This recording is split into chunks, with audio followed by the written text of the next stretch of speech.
પૂર્વ ધારાસભ્યમાંથી જે સાથી મિત્રો હોય એ લોકોને પણ મંચ પર બીજી 5-10 ખુરશી આપણે ગોઠવી દો એટલે આજે કોણ ક્યાં બેઠું છે એની ચિંતા કરવા કરતા આપણે આજે પીડિત પરિવારો સાથે મંચ શેર કરી રહ્યા છીએ।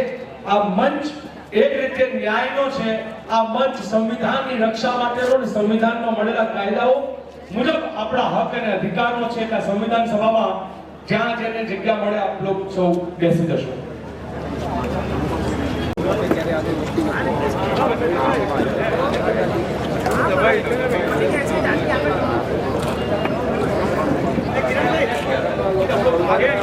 आज के दिन में न्याय देवा માટે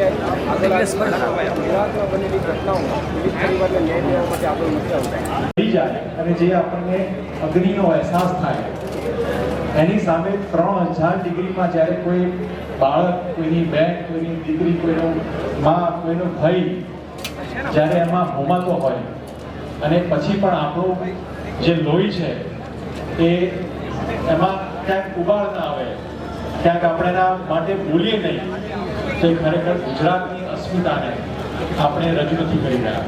તો ગુજરાતની અસ્મિતા એ કહે છે, ગાંધીજીના માર્ગે એ વસ્તુ કહે છે કે છેવાડાના માનવીને પણ ન્યાય મળે, એના માટે કોંગ્રેસ પક્ષ હંમેશા તત્પર રહ્યું છે।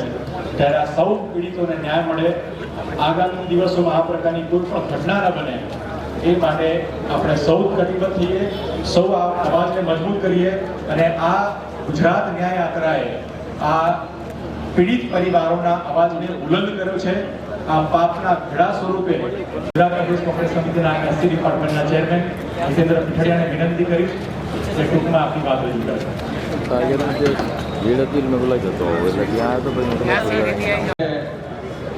મોરબી આપણે રાજકોટથી ટીઆરપી કાંડના જે પીડિત પરિવારો છે, મોરબીમાં જે ઘટના બની હતી એના જે પીડિત પરિવારો છે અને સાથે સાથે વડોદરા હરણી ઘટના હોય એમાં 12 જેટલા ભૂલકાઓ એમાં મૃત્યુ પામેલા, એવી જ રીતે રાજકોટમાં 27 જેટલા જે હતા એ દિવંગત જે આત્માઓ હતી એમને આપણા તબક્કે યાદ કરીએ છીએ અને એવી જ રીતે મોરબીમાં 134 કરતા વધારેનો આંકડો હતો।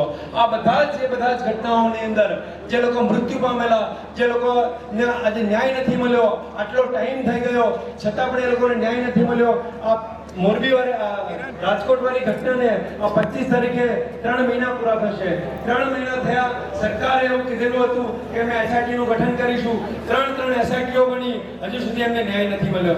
આમની જે માંગણીઓ છે કે તટસ્થ પોલીસ અધિકારી દ્વારા આખા જે કાંડ થયા છે એની ઘટનાઓ જે બની છે એની તપાસ થાય, એમને એક યોગ્ય વળતર મળે, કોઈ પણ જે માનવ જીવ હોય એનું કોઈ મૂલ્ય ના હોય છતાં પણ એક યોગ્ય વળતર મળે એ માંગણી અમારા દ્વારા કરવામાં આવી। સરકારે સંતોષાઈ નથી અને ગૃહમંત્રી દ્વારા વારંવાર એવી નાની ઘટનાઓમાં કહેવામાં આવે છે કે કોઈ પણ ચમરબંધીને છોડવામાં નહીં આવે, પણ આ ચમરબંધીને જે છોડવા વાળા એ ક્યાં છે એ માણસો આપણે જોવાનું રહ્યું। બહુ લાંબી વાત કરતો નથી પણ 2-4 વાત જે વિશેષ કરવાની છે એ વાત એટલા માટે અહીંયા કરી રહ્યો છું કે રાજકોટથી લઈ અવસાન પામેલા હતા એ હોય કે આ પાપના ઘડામાં અમારી પાસે હજારોની સંખ્યામાં જે અરજીઓ આવેલી છે એ અરજીઓમાં એવી પણ ઘટનાઓ આવેલી છે કે ફરજી એમની ઉપર પોલીસ કેસ, નકલી પોલીસ કેસ કરવામાં આવેલા, પોલીસનું દબાણ કરવામાં આવેલું કે પછી ખોટી એફઆઈઆરો કરવામાં આવેલી, કસ્ટોડિયલ ડેથ થઈ ગયા હોય, કસ્ટોડિયલ ડેથ થયા હોય એમની ફરિયાદો આવેલી છે।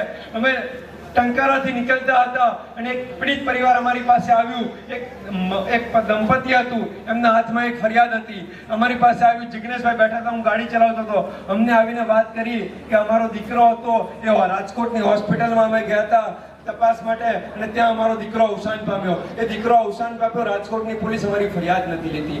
અમે આ ફરિયાદ આપવા માટે ગૃહમંત્રીને રજૂઆત કરી, મુખ્યમંત્રીને રજૂઆત કરી, તો ગૃહમંત્રીને મુખ્યમંત્રીએ અમારી ફરિયાદ લેતા નથી। આ એ સમય છે, આ એ લોકો રામ રાજ્યની વાત કરે પણ આ એ સમય છે કે જ્યારે પીડિત પરિવારો એમની વચ્ચે જાય છે, ગૃહમંત્રીને રજૂઆત કરે છે, મુખ્યમંત્રીને રજૂઆત કરે છે, સરકારી તંત્રને રજૂઆત કરે છે, પણ કોઈ પણ એમની વાત સાંભળતું નથી ને એમને ન્યાય આપવા માટે, ન્યાય માંગવા માટે ગુજરાતની સડકો પર 300 કિલોમીટર કરતા આખી યાત્રાને નીકળવું પડે છે। સાથીઓ, આ તમામ લોકોને જ્યાં સુધી ન્યાય ન મળે ત્યાં સુધી કોંગ્રેસ પાર્ટી એમને ન્યાય આપવા માટે કટિબદ્ધ છે। આપણે તમામ લોકોએ જે ઉપસ્થિત 2 હાથ ઊંચા કરી પીડિત પરિવારોને ખાતરી આપે, તમામ લોકો 2 હાથ ઊંચા કરો।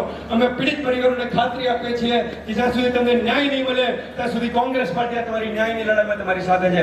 જય ભીમ, જય અસ્તુ, જય ખૂબ આભાર।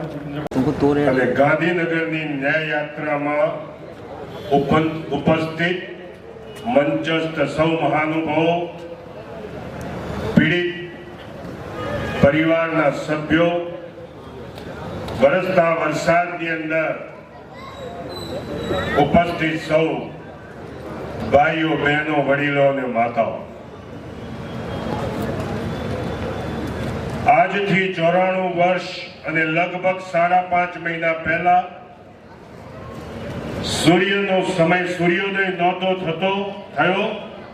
એક વહેલી પરોળે એક હાડ પાસનો બનેલો માનવી પોતાના 76 જેટલા ચુનંદા સૈનિકો લઈ અને અહીંયાથી 5 કિલોમીટર દૂરથી એક હાકલ કરીને નીકળેલો કે કાગડા કૂતરાના મોતે મરીશ, પરંતુ જ્યાં સુધી આઝાદી નહીં મળે ત્યાં સુધી ગાંધી આશ્રમમાં પગ નહીં મૂકું.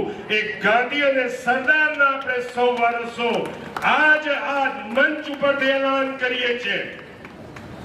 અનેક અવરોધો, અનેક આરો, અનેક વિડંબણાઓ, પ્રશાસનની અનેક મુશ્કેલીઓ સામે અડીખમ રીતે આ ન્યાય યાત્રામાં નીકળેલા યોદ્ધાને આપણે સૌ વંદન કરીએ છીએ કે પીડિતોના ન્યાય માટે એવી જ એક દાંડી યાત્રા જેવી યાત્રા કાઢી અને એક અવાજ બુલંદ કર્યો છે કે ન કભી થકે पैर हमारे न हिम्मत हारी है, जज्बा है न्याय दिलाने का, इसीलिए सफर जारी है.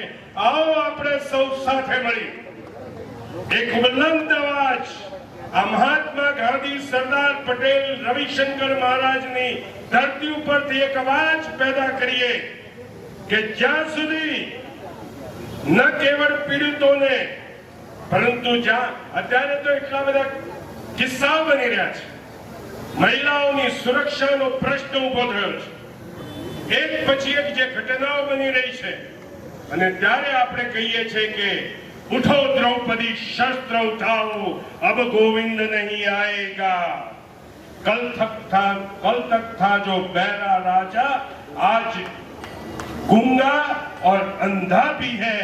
આપણે સૌએ આપણું અહિંસાનું શસ્ત્ર છે, આપણે મહાત્મા ગાંધીના ચેલાઓ છીએ, અને મહાત્મા ગાંધીના જ્યારે ચેલાઓ હોઈએ ત્યારે જો તમને ત્યાંથી ફાવે તો વધારે સારું. તો એવા છે સાચું બોલવું નહીં.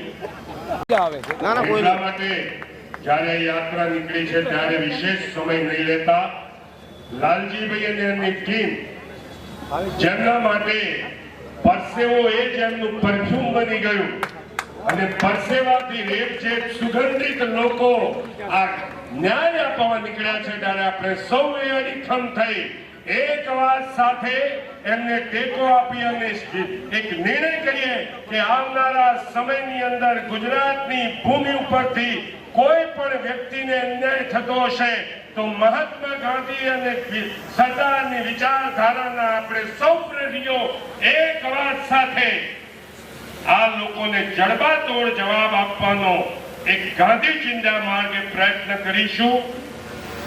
લાલજીભાઈ, બહુ તમારી ટીમનો એટલા માટે અભિનંદન આપું છું કે આ વરસતા વરસાદનો ધૂમધકતા તાપની અંદર, કડાકેટીની ઠંડીની અંદર, તૂટેલા રસ્તાઓની વચ્ચે, ઝેરી જંતુઓના ભયની વચ્ચે પણ અડીખમ રીતે જ્યારે તમે અહીંયા પ્રસ્થાન અને જ્યારે મુકામ પર પહોંચ્યા છો ત્યારે એક જ વાત કહી મારી વાત પૂરી કરું છું, કોશિશ કરને વાલો કી કભી હાર નહીં હોતી, लहरों से घबराकर नैया कभी पार नहीं होती, असफलता एक चुनौती है यारो, संघर्ष के मैदान में हमारी हार नहीं होगी. आओ इसी जीत की संकल्पना के साथ आप सबको धन्यवाद, सबको जय जय गरवी गुजरात, जय हिंद. પ્રધાનને વિનંતી કરીશ કે સમાપન सभाने बात करें.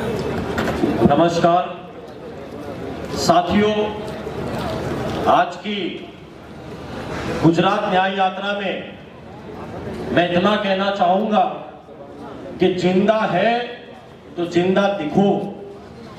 तो आज इस न्याय यात्रा का जो अहमदाबाद शहर में कल से आगमन हुआ है, जितने भी पीड़ित परिवार के लोग हैं, इन्होंने इस कहावत को ये साबित किया है कि हजारों दिन कायर के तरीके से जीना अच्छी बात नहीं।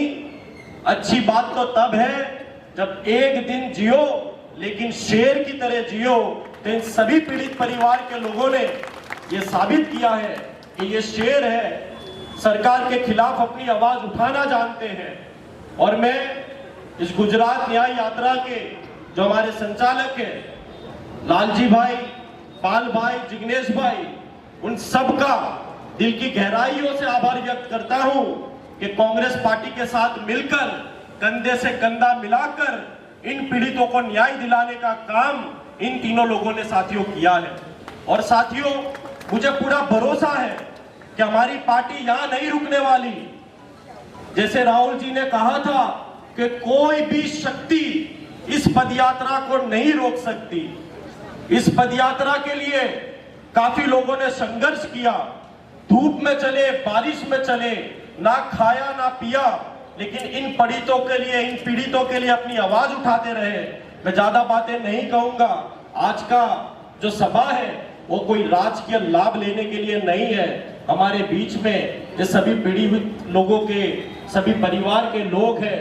मैं आप लोगों से यही बात कहना चाहूंगा कि ऊपर वाले से प्रार्थना करें कि इन लोगों को ऊपर वाला और ताकत दे। और इस सरकार के खिलाफ साथियों कोई उफ बोलने तैयार नहीं है।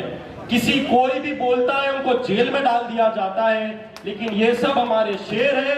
आज इस मंच पर आकर सरकार के सामने अपने दिल से, अपने तन से, अपने मन से जो दहाड़ रहे हैं, इसलिए आप सबका बहुत बहुत आभार, धन्यवाद, जय हिंद।